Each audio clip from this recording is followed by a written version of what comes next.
I think it's safe to say that 2020 is like the Wii U. And by that I mean, it sucks.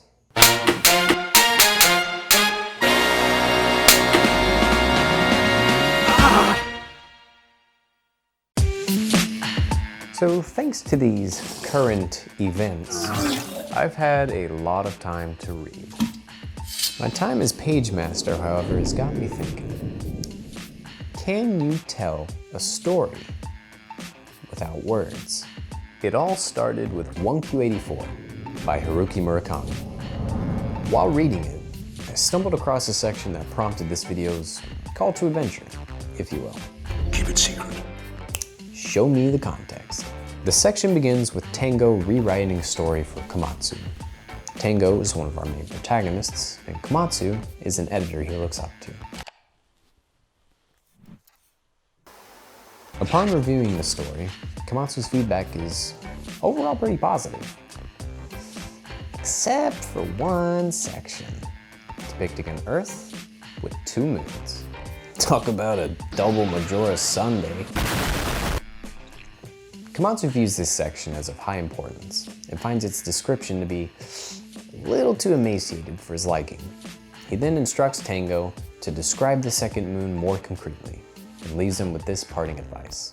When you introduce things that most readers have never seen before into a piece of fiction, you have to describe them with as much precision and in as much detail as possible.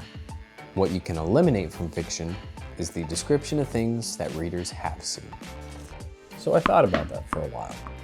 And the longer I reflected on it, the more that question began to form. Starting with, is it possible to describe something without words? Hey, past me, you ever heard of a little game called charades?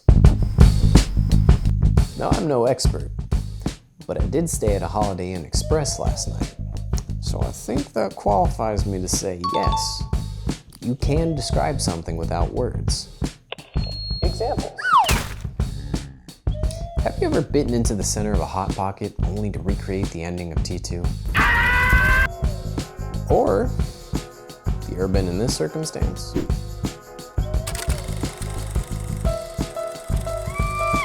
It's a fly fishing. Now that's what I call a non-verbal description. Call now and we'll double your order for free. Just pay tax, shipping, and handling. From charades to the size of the fish your cousin caught last week. Bro, you should have seen it. It was like... We utilize these forms of nonverbal descriptions every day, whether we're conscious of it or not. So with that came the big boy question. Can you tell a story without words? I quickly recalled that back in 2014, I was asked a similar question. Only this time, it was for a college finale. In theater, I had to tell the story of the tortoise and the hare, start to finish, without speaking any words. All I could use was body language and movement.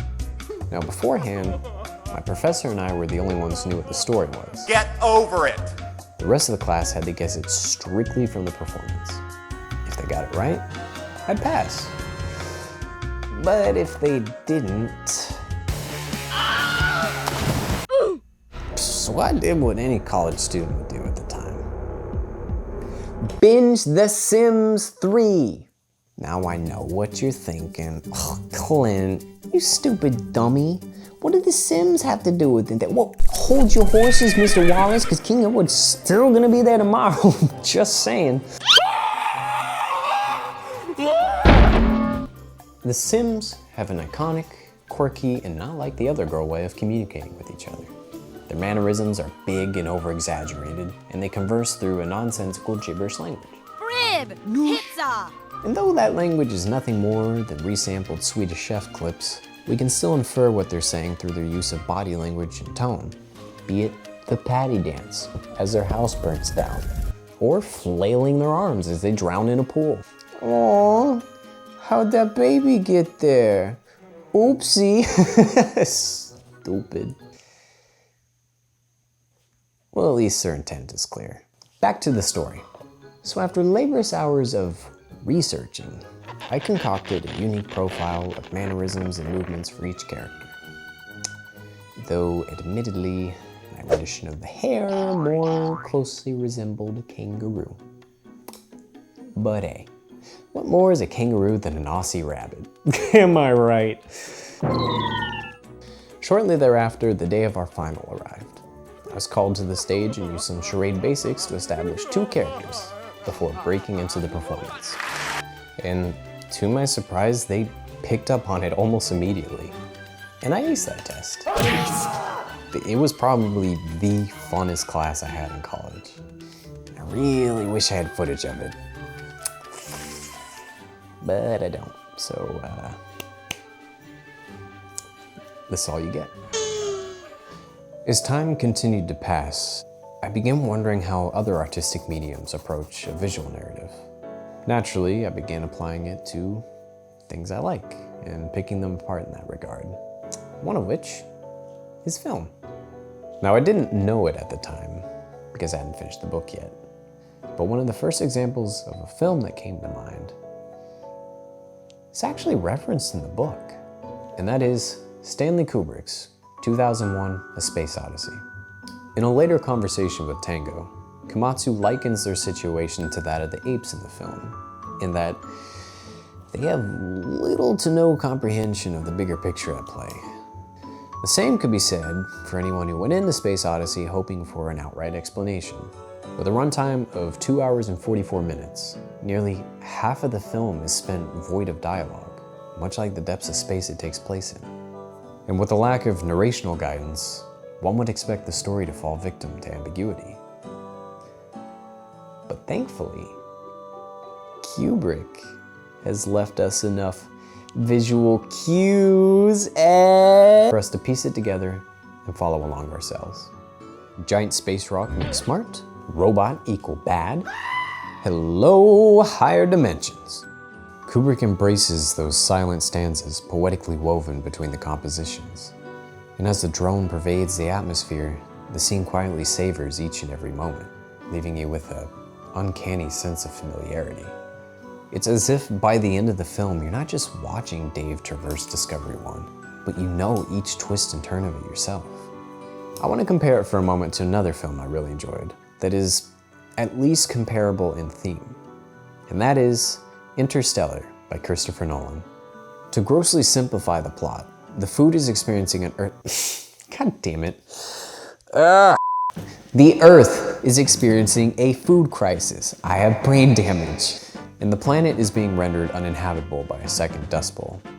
So, Professor Brand, a NASA physicist, has a plan to save mankind by sending the Earth's population through a wormhole to a new planet. Kind of like a space-age Noah's Ark. Sounds ambitious, right? The problem is, they don't know which planet is inhabitable.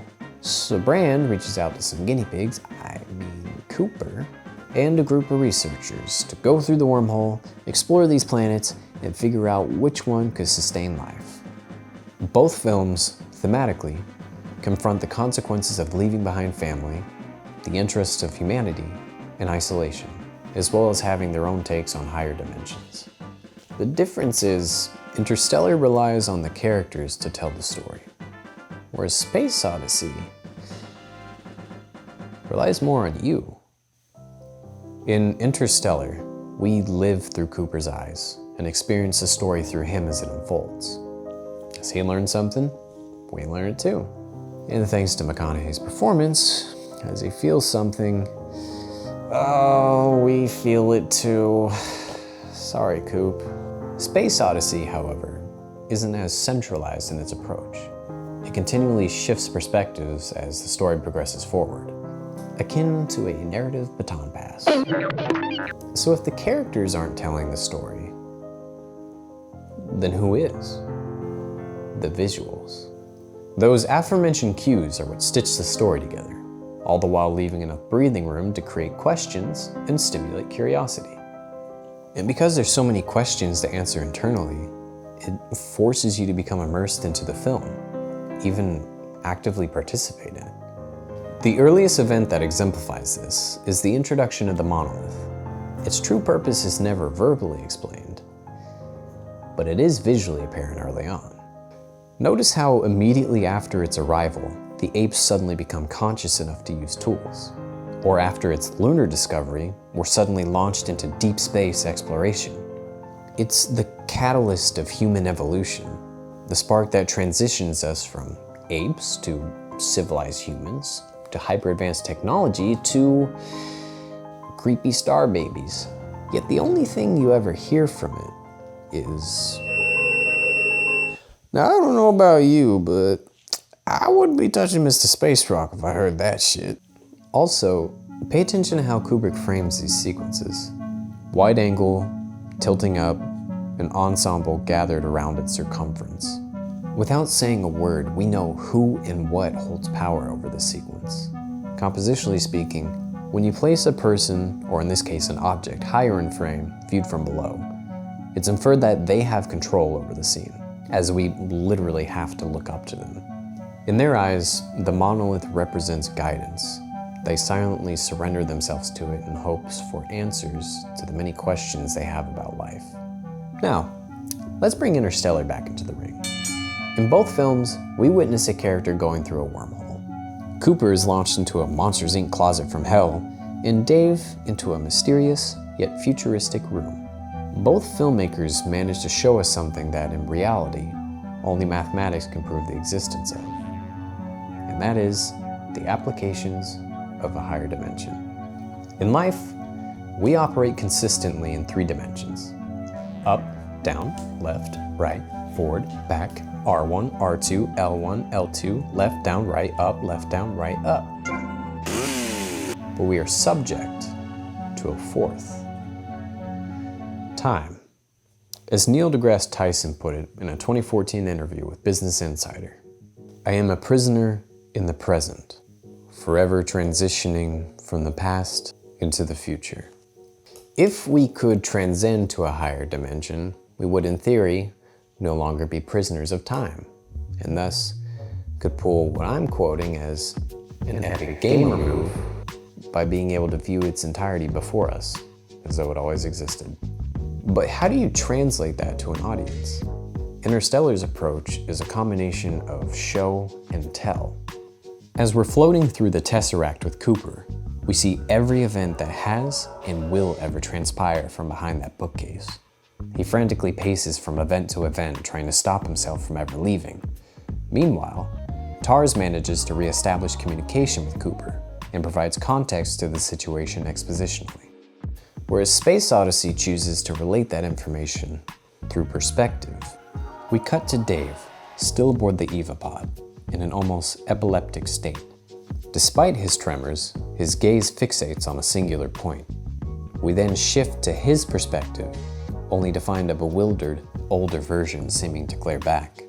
This perspective dance continues as Dave observes the final progressions of his life, before ending on his literal deathbed. There isn't a single lick of dialogue in the entire sequence, yet it manages to put these dimensional ideals into practice. With the scene ending on a final monolithic transition from Old Man Dave to a newborn starchild, it's only fitting to infer that he has transcended our dimension and witnessed the final stages of his life. Alas, a star child is born, starring Bradley Cooper. So now that we've gone down the rabbit hole and back again, I'll answer the question. Can you tell a story without words? Yes, you can. By exploring the unspoken language of body and movement, weaving details through gestated composition, and motivating perspectives, you can do just that. So get out there and show your stories. Until next time, thanks for watching.